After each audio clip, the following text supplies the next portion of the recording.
Praise the Lord. Today's verse of the day, Isaiah chapter 41 and verse 20.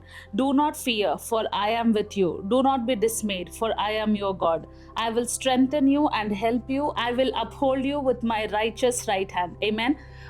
దేవుడు మనకేమని వాగ్దానం ఇస్తున్నాడు అంటే, భయపడకుడి, జడియకుడి, నేను నీతో ఉన్నాను, నేను నీకు సహాయము చేస్తాను, నా కుడి చేతితో నేను నిన్ను పట్టుకుంటున్నాను అని మనకు వాగ్దానం చేస్తున్నాడు. Amen. When life is out of control, చాలాసార్లు మన లైఫ్లో ఎటువంటి సిచ్యువేషన్స్ ఉంటాయంటే మన కంట్రోల్ లేకుండా అవుతూ ఉంటాయి. కొన్నిసార్లు మనం చాలా భయపడుతూ ఉంటాం, మనకు కావాల్సిన వాళ్ళని కోల్పోతూ ఉంటాం. అంటే they so many things that bring fear in our life. ఎప్పుడైతే మన జీవితంలో భయం వస్తుందో దేవుడు ఏం చేస్తాడు అంటే ఆయన వాగ్దానాలు ద్వారా మనల్ని బలపరుస్తాడంట. మనం ఈ స్క్రిప్చర్ చూసుకున్నట్లయితే దేవుడు ఏమంటున్నాడంటే, భయపడకుడి, ఎందుకంటే నేను మీతో ఉన్నాను, నేను నిన్ను పట్టుకుంటున్నాను అని వాగ్దానం చేస్తున్నాడు.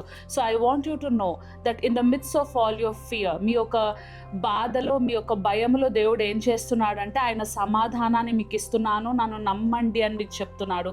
So I want you to know that your God is bigger than your fear. దేవుడు మీ భయము కంటే చాలా పెద్దవాడు అని మీకు తెలియాలి. ఈ భయములో కూడా మీకు ఎవరు బలాన్ని దయచేయగలుగుతారు అంటే కేవలము దేవుడు మాత్రమే ఇవ్వగలుగుతాడు అని మనకు తెలియాలి. God bless you.